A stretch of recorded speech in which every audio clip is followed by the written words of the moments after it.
Epizodi 2 i sezonit 5 podcastit Flasim.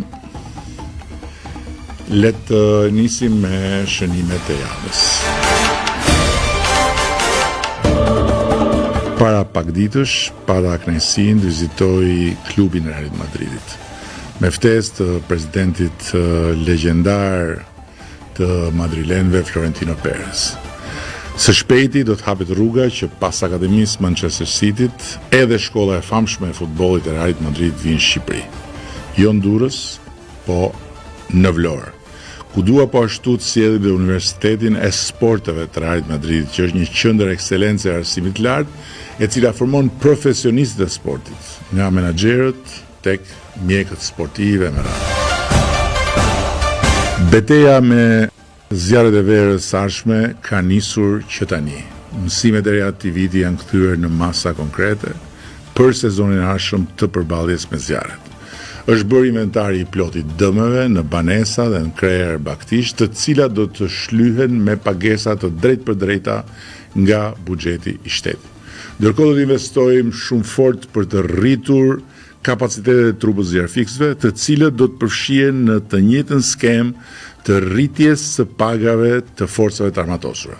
Si dhe do të investojmë më tej në teknologji, me dronët, me kamera termike, për të mundur që ti detektojmë zjarret shumë më shpejt se sa pastaj ato të bëhen të vështira për të ndalur. Po ashtu do të trajnojmë sistematikisht forcat civile në nivel vendor dhe do të përfshijmë edhe shkollat në mbështetje të shërbimit pyjor, ndërkohë që penalitetet për zjarrvënësit do të ashpërsohen edhe më shumë në kodin penal. Kemi nisur punën për krijimin e Agjencisë Kombëtare të Planifikimit, Zhvillimit Urban dhe Strehimit, e cila do të adresojë një sër problematikash që nga rritja e volumit dhe cilësisë së investimeve për strehim social apo mundësisë strehimi nën çmimet e tregut.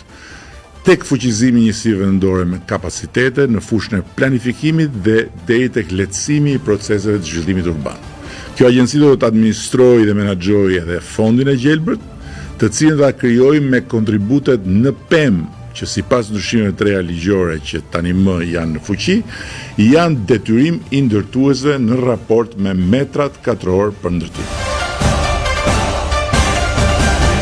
Është krijuar Mobal, një shoqëri aksionare nën pronësi shtetërore që do të funksionojë si një strukturë qendrore për transformimin e domosdoshëm cilësor tani më të transportit publik.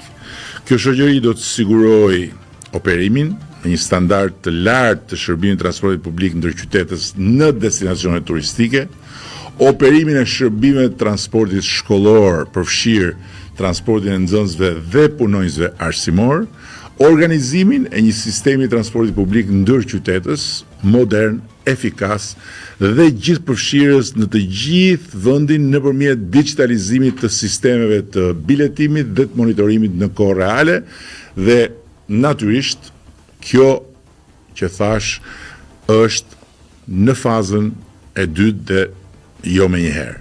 Mobal do të nisë operimin e linjave turistike në destinacionet kryesore turistike në jug dhe veri të vendit, duke nisur nga fillimi i sezonit turistik 2026.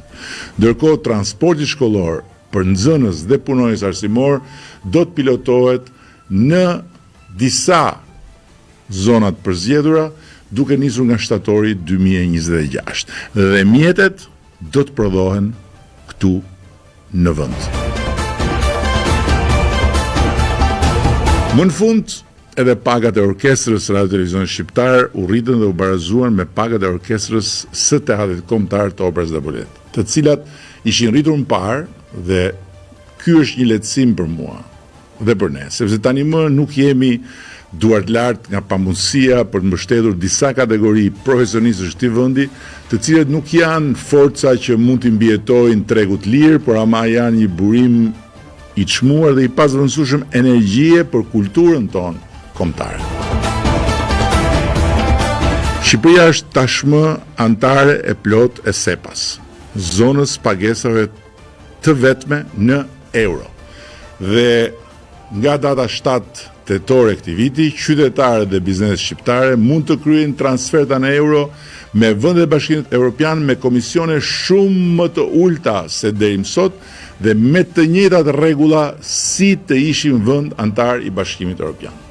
Kjo nisëm do të sjellë përfitime të menjëhershme për ekonominë dhe konsumatorët shqiptar dhe sipas vlerësimit të Bankës së Shqipërisë, vetëm në vitin e parë do të kursehen rreth 20 milion euro në vit nga xhepat e qytetarëve dhe nga arka e bizneseve shqiptare. Shqipëria ka shënuar një arritje të jashtëzakonshme në fushën e sigurisë kibernetike, duke u renditur në vendin e 18 në botë me 85 pikë sipas National Cyber Security Index. Ky rezultat përfaqëson një ngritje prej 36 pozicionesh krahasuar me vitin 2023 kur vendi ynë ishte në vendin e 54 me 62.34 pikë. Brenda vetëm 2 vitesh kemi kaluar 10 shtete të mëdha dhe me traditë në këtë fushë, duke shndruar në një nga historitë më të jashtëzakonshme të suksesit në sigurinë kibernetike globale, si rezultat i një reagimi 360 gradë ndaj një sulmi jashtëzakonisht të rrezikshëm kibernetik që u bë mbi infrastrukturën tonë digjitale nga një shtet i madh dhe i njohur për terrorizmin kibernetik. Këto janë shënimet e javës dhe tani kalojmë tek pjesa tjetër ku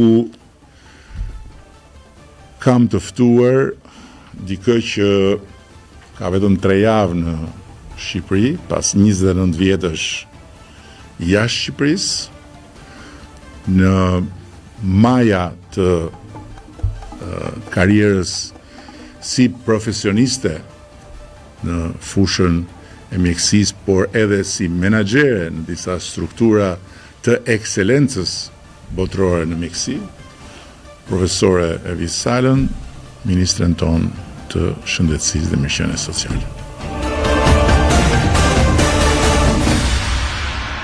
Profesore Evis Sala, se ti që ke problem këtë punën e profesores, pse e ke kaq problem të? Po, nuk e kam problem punën e profesores. Se sa të thuhet zonja, shoqja, shefja, është më kollaj thuhet profesorja. Nuk arrin të përdoren emrat e tjerë. Është një arritje që është bërë me shumë sakrifica o me shumë dëshirë, gjithashtu, dhe me shumë impenjim. Profesore, ne jemi tani më së bashku në një varg, siç i thon fjalës, dhe mua më duke arsyeshme që të të ftoja këtu në këtë podcast, ku përgjithsisht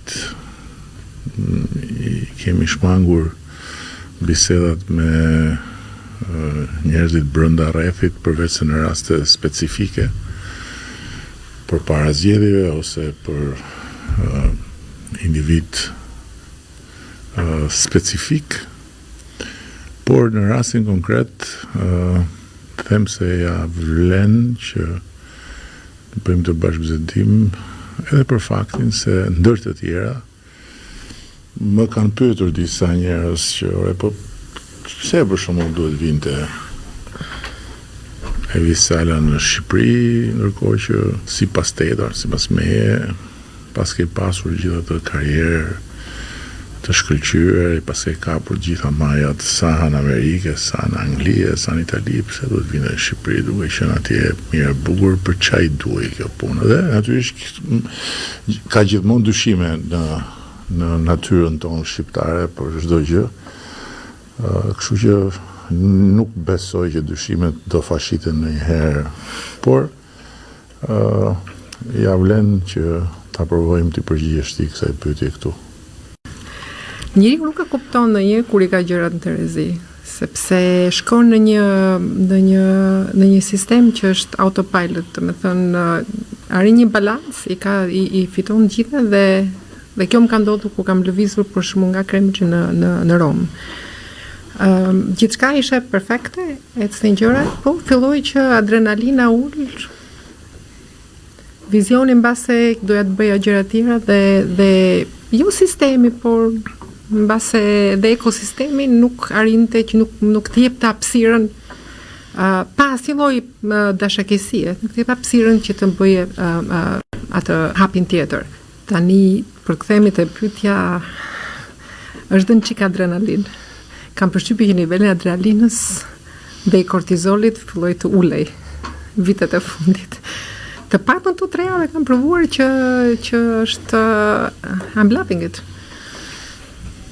Është bukur. Është bukur se mëson, është bukur se përballesh me challenge që mbase nuk e menduar ose imagjinuar. Por që kërkojnë zgjidhje ndonjëherë të shpejt në plan individual, se është i rëndësishëm, por kërkojnë zgjidhje në sistem dhe zgjidhje më të gjata. Për të bërë një retrospektiv jo shumë të gjatë, se ti e ke shumë të gjatë të CV-n, e ke si më të gjatë si fillimet e mia, për ty pavarësisht se ku arrite më pas, fillesa ishte universiteti këtu, ishte fakulteti mjekësisë, për cilin ti vazhdon flet me shumë respekt. Besoj që ajo që e ka mbajtur shëndetësinë tonë në këmbë ka qenë profesionalizmi i atyre që vishin bluzën e bardhë dhe duhet luftonin çdo ditë në kushtet më të pabesueshme për nga mizerabiliteti.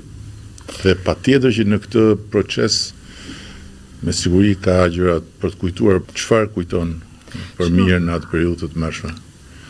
Unë atje kam marrë bazat, kur mbaron mjekësinë, mendon që di të gjitha, por kur mbaron mjekësinë nuk di asnjë gjë.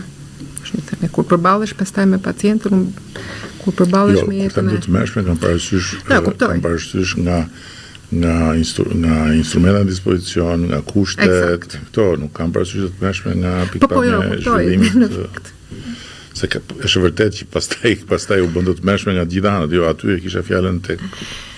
Dhe do dile atë kushtet tash që në fakt janë të, siç e thash dhe në prezantim në spital, kushtet janë si struktura, janë dhe më të mira se institucionet e tjera.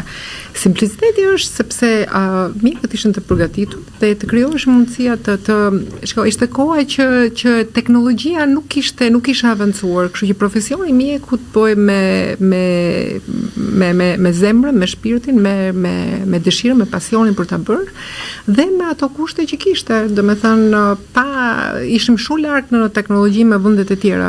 Po pra, ishim komplet. Por kjo nuk do thoshte që nuk ishte atje ekipi, struktura. Kështu që kjo është një gjë që domethënë mbas është zhbilancuar, ka ndryshuar raporti, se tash teknologjia është e pranishme, strukturat janë shumë të mira.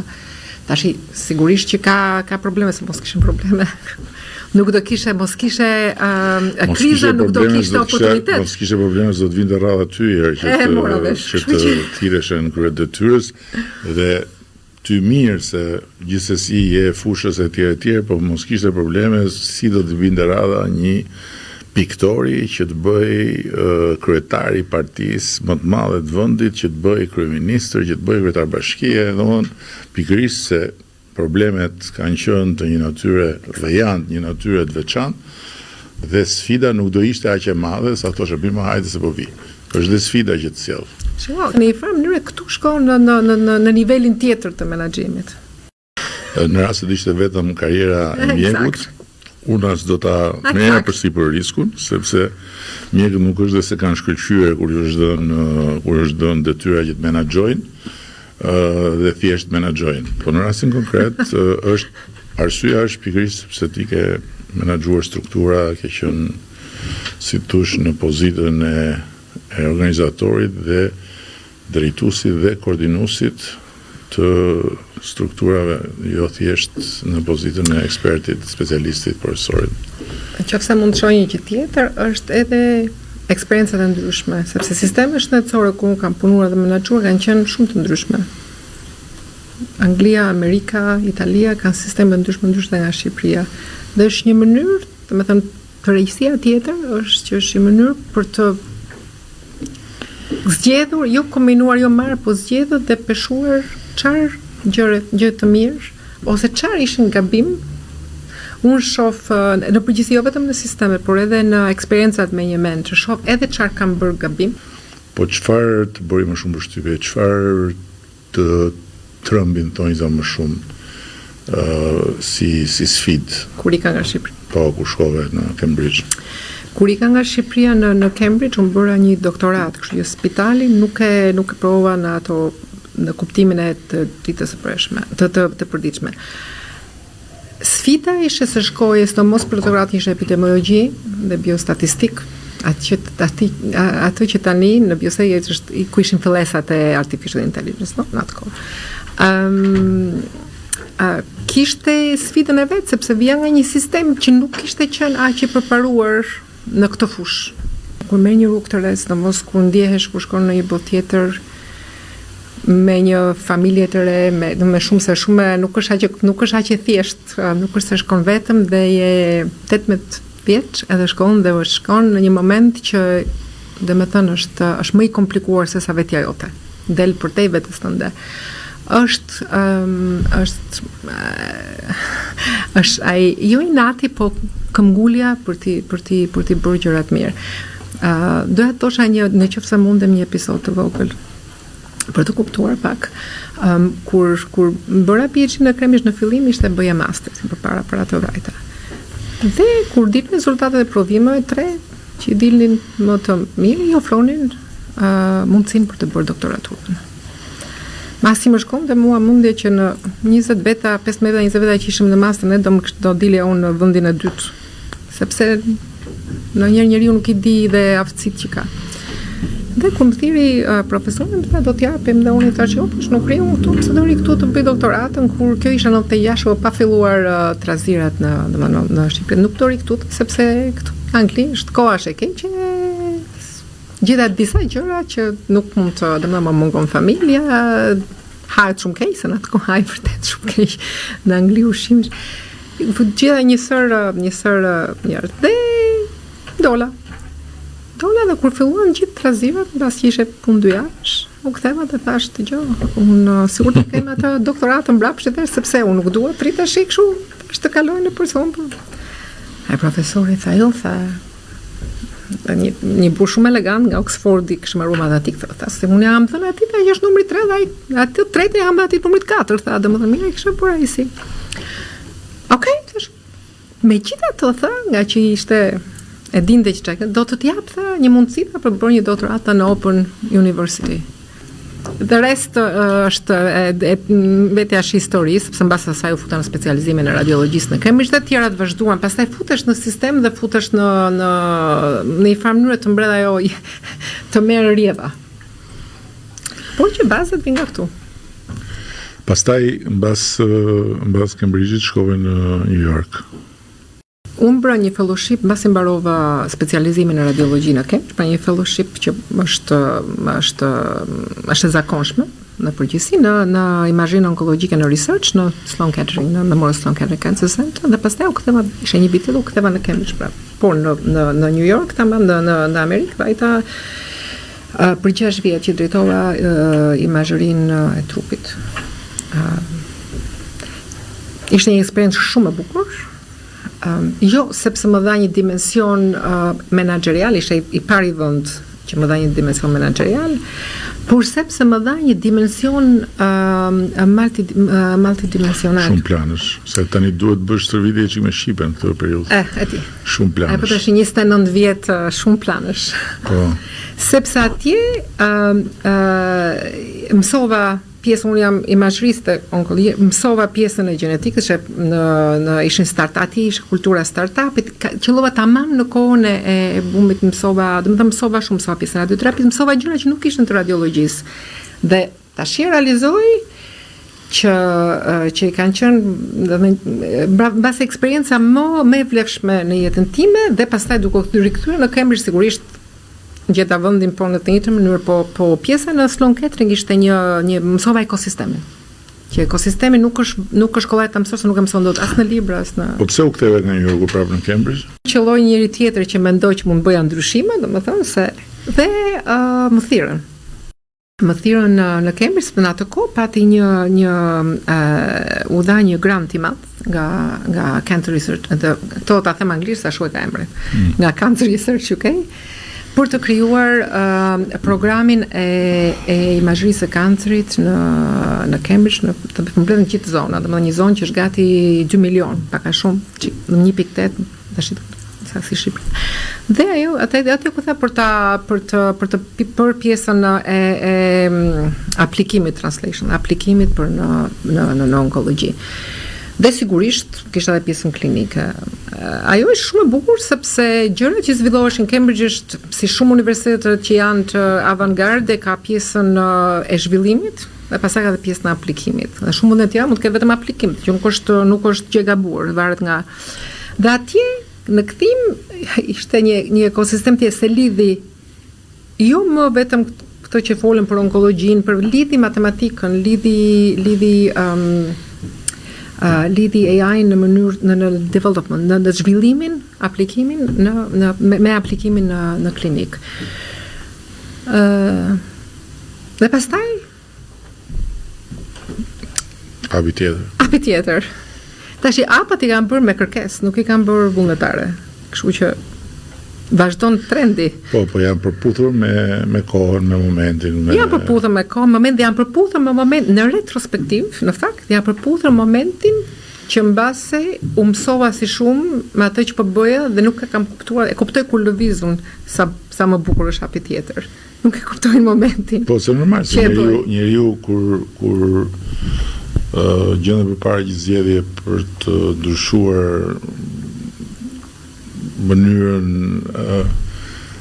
e të jetuarit në një pozicion dhe për shkuar në një pozicion tjetër, gjithmonë priret shofi çfarë po lë, se nuk e di se çfarë do gjej, edhe përgjithsisht njerëzit i trembën ndryshimit, edhe përgjithsisht njerëzit që ndrojnë në vend. Ndërkohë që ashtu është, mbasi e bën ndryshimin, pastaj shef se në fakt kur gjërat ecin siç duhet, ndryshimi ka ardhur në kohën e duhur dhe ka ardhur për arsye të duhura. Një nga mentorët e mi në Cambridge më quante shpesh, më thoshte ti, you kill it with a smile. Si jam ndjerë ndonjëherë që i vija nga Shqipëria, vija nga një vend i vogël, vija nga një vend i madh. Këtë, domethënë, nuk e kam dirë në Itali. As në Amerikë nuk besoj se. Në Amerikë bëhet fjalë, përsa New Yorku pastaj është komplet e pa. Asgjë, dhe nuk i intereson. Italia ka pak, nuk se kam dirë në mënyrë personale, po ku shkon nga Anglia në Itali, e ndjen që është ndryshe. Të kthehemi këtu në këto 3 javë. Çfarë ke parë dhe çfarë ke menduar dhe çfarë shikon dhe çfarë mendon? Në këto 3 javë jam munduar të shoh, të dëgjoj. Ndërkohë që ti e kishe kontaktin me sistemin këtu dhe kishe ardhur, kishe parë, nuk është se erdhe mbas 29 vjetësh edhe s'dije ku erdhe. Ba normalisht. Gjithsesi prap aq nga brenda se kishe parë ndonjëherë. Nuk kisha parë dhe nuk kisha kontakt me strukturën, me kushtron ministeriale, se tjetër kontaktet që mund të kesh me spitalin, me një universitet, me koleg, edhe tjetër është struktura ministeriale. Ato që jam munduar unë të bëj është që të marr sa më shumë njohuri që t'jem e mundur të mësoj. Tashi kam një informacion të papar në kuptimin dhe kjo është edhe gjithmonë kur lëviz në një vend duhet dëgjosh dhe të shohësh dhe të vlerësosh. Dhe kam menduar dhe iniciativa të ndryshme, reforma që duhen bërsh. Reforma jo vetëm brenda të mirësisë shëndetësisë, po me bashkëpunim me të tjera, sepse ka gjithmonë vjen te inovacionit, ka gjithmonë ndërveprim midis dhe janë shumë të bukura në fakt sepse në momentin që ndërvepron dhe dy sisteme do të ngrësh, ajo që është prodhimi është më mirë se dy sistemet bashkë. Kjo është gjithmonë ti bëhet një kërcim në kualitet që shumë e rëndësishme, cilësi që është shumë e rëndësishme. Në fund ditës janë tre nivele që në sensin e infrastrukturës, në sensin e trupës dhe pasaj në sensin e kornizës ndërveprimeve. Si ke parë dhe si ke vlerësuar këto të treja? Infrastruktura në shumicën e kohës është shumë e mirë, si shtar, disa nga qendrat janë më të mira se ato. Atje ka dhoma me 6 tretore me. Nuk është se sigurisht dhe atje rinovohet bëhet një strukturë pastaj një tjetër. Në këtë drejtim të strukturës nuk më duket se gjithmonë do ketë një strukturë duhet ta rinovosh, është një gjë normale. Në drejtimin e menaxhimit atje është ndryshja më e madhe që duhet bëhet dhe domethënë normal që struktura, menaxhimi dhe profesionaliteti i mjekëve të tëra bashkë duhet të koordinohen. Më pëlqen të ndërtoj një skuadër, më pëlqen ti vë njerëzit procese me njëra tjetrën që të arrijë diçka që do të arrijë. Që duam të arrijmë, sepse vetë nuk e bëj dot. Por ka ajo që kanë vënë këto 3 javë është që ka dëshirë. Ka shumë dëshirë dhe brenda ministrisë dhe me njerëzit në përgjithësi duhet t'i kuptosh dhe t'i vësh në pozicionin që kanë ato qef të punojnë. Dhe duhet të shfrytëzosh atë që në momentin që motivohen, angazhohen dhe bëhen pjesë e suksesit, bëhen pjesë duhet. Besoj dhe këtë kam një eksperiencë me këtë që do jetë shumë e bukur me këtu. Kjo është absolutisht vërtet që ne kemi investuar jashtëzakonisht shumë në infrastrukturë, ne kemi investuar në edukim, dhe në kur them ne kemi investuar në edukim kam parasysh po flas tash për komunitetin, që njerëzit janë, por të dyja këto i lidh menaxhimi i mirë edhe tek menaxhimi ka një boshllëk ende për të përmbushur sepse historiku i menaxhimit, kultura e menaxhimit janë shumë të reja. Të menaxhosh domethënë këtë lloj sistemi se ka pas përpara apo s'ka qenë ky sistem dhe është vërtet shumë e vështirë që në të gjitha pikat njerëzit të jenë menaxher, se mund të jenë mjek shumë mirë, po s'kan lidhje me menaxhimin. Dhe për këtë arsye ne kemi ndjek një linjë tjetër dhe e kemi hapë për herë të parë edhe drejtimin e spitalit, për shembull Ogerta nuk vinte nga mjekësia, por Ogerta praktikisht i ndryshoi faqen e spitalit. Ose në edhe pozicionet tjera kemi përpjekur të vëmë njerëz që kanë sensin e menaxhimit, por që të menaxhosh një sistem shërbimi shëndetësor është jo vetëm sensi dhe si thosh praktikiteti i personit, por është edhe dia e drejt për drejt për atë lloj sistemi. Prandaj kemi sjellë edhe nga Turqia menaxher që i asistojnë drejtuesit tanë etj. Prandaj tani duam të bëjmë edhe këto partneritetet që të rrisim kapacitetin e menaxhimit të gjërave që kemi vendosur në pozicione të duhura nga pikpamja e infrastrukturës ose nga pikpamja e trupës. Në fakt, kjo është shumë e drejtë dhe në shumë spitale të suksesshme, domethënë unë në spitalet ka një që është në Amerikë që quhet physician in chief, domethënë se ka terminologji të ndryshme, por drejtorët e mirëfill të spitaleve në përgjithësi nuk janë mjek. Po, normal, po. Dhe sigurisht ka një që këtu mund ta parafërsoj me zvëndës drejtor se në varësi të emërtimeve, por sepse nuk ka nevojë.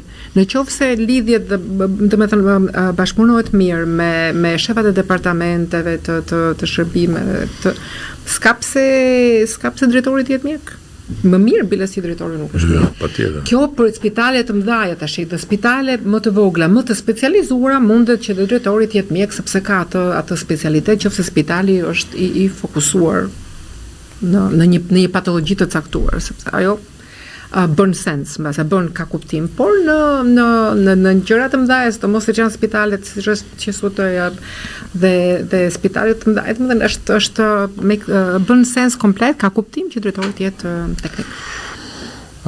Është normale që të japim mundësi atyre që na ndjekin, që dëgjojnë aty që cilat janë 3, 4, 5 maksimumi gjërat që ti mendon që tani kërkojnë një vëmendje të shtuar dhe kërkojnë një shtys.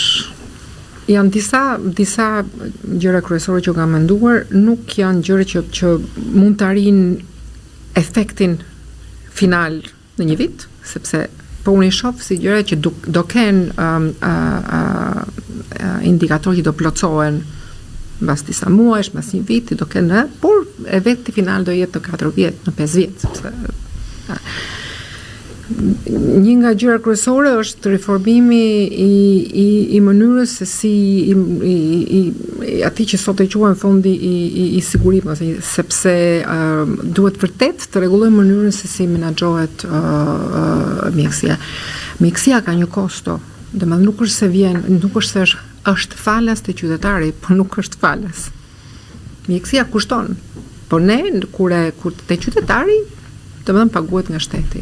Ndërtimi i një sistemi që është që përfshin koston, përfshin sigurimet, përfshin transparencën, është shumë i rëndësishëm për të pas një sistem shëndetësor që pastaj bazohet edhe me rezultatet, sepse duhet ikim nga buxhetet historike.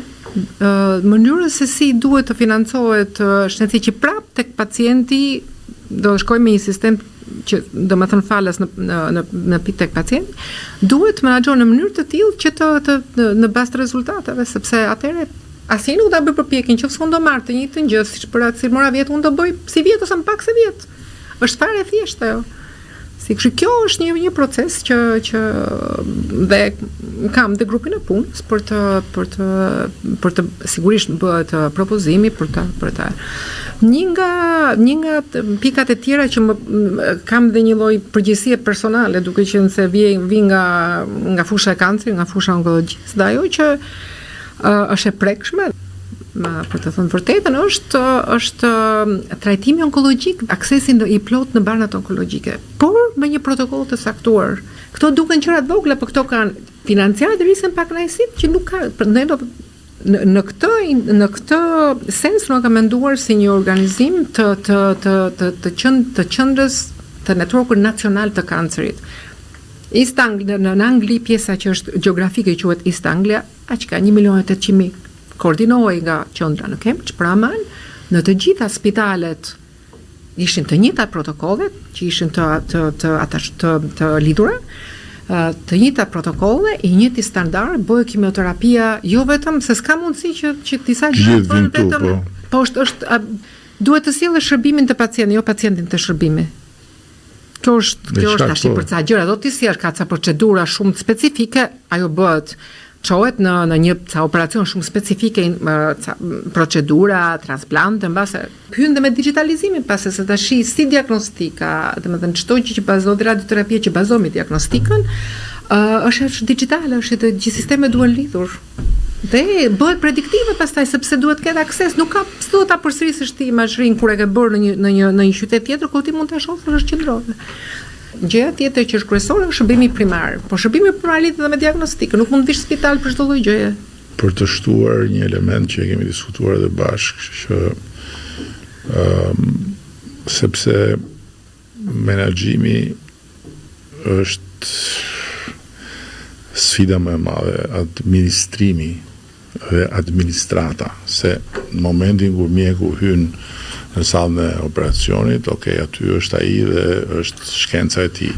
Por gjithçka tjetër që ka të bëjë me rrugën nga shtëpia deri në sallë është administrimi.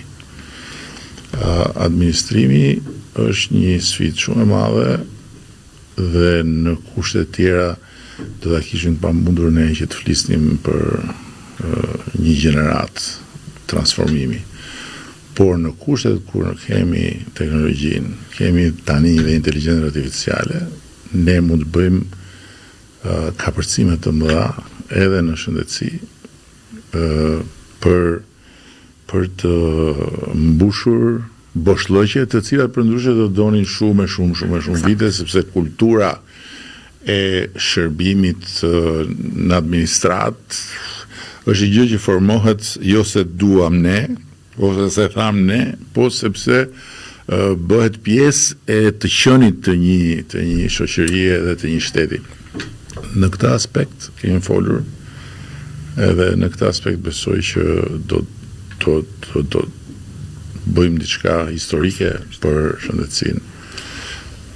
Edhe kjo është nuk është se mund të evitojmë dhe sikur të donim, domethënë është duam zëra me do ndodhte, por tashi jemi me fat që jemi në këtë në kohën që inteligjenca artificiale të mundson, jo vetëm sepse shumë herë inteligjenca artificiale mbetet në diagnozë, për shembull. Ka një vlerë të veçantë në pasazhet, në flow, në menaxhim, në menaxhimin. Vërtet, dhe është një ndihmë sepse shumë herë që fitoi çmimin Nobel Jeffrey Hinton, gjëja e parë që tha në 2015 tha ishte fundi radiologëve, tha, në fakt nuk ishte fundi, domethënë mënyra se si dhe ka një frikë në përgjithësi. Ka një frikë që unë kam ndeshur akoma jo në Shqipëri, por në vende të tjera ku kam qenë, që erdhi inteligjenca artificiale dhe humanit në mjeku. Jo, unë e quaj si asistent, më asiston që unë pikërisht atë që thatë juve, kur jam në sallë si kirurg, më erdhi pacientera aty gjithçka flow. Koha në sallën operatore, aty ku kam punuar për panxhimet, nuk kishte ne mastim kohë në sallën operatore. Çdo garz që harxoi ishte e taguar në mënyrë elektronike.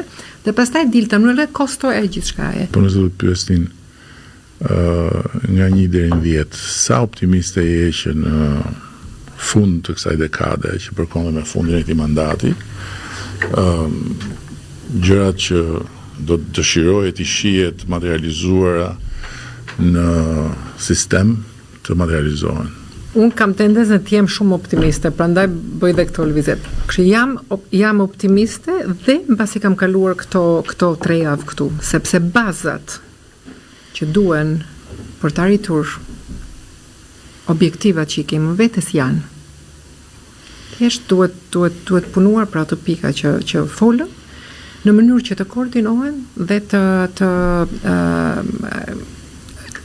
arrim prapë të menaxhimit dhe të sistemet, të ekosistemi, duke u ndihmuar dhe prandaj optimizmi nga 1 në 10 është 9.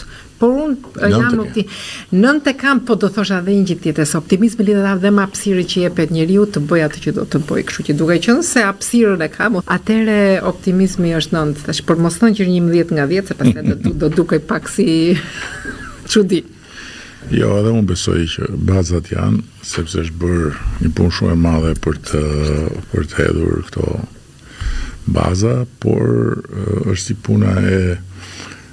puna e një kuzhine ku i përbërësit e drekës ose darkës janë vendosur në tryezë dhe paka shumë recetat janë aty, por tani është momenti për t'i bërë bashkë edhe për të krijuar atë pjatën e ofertës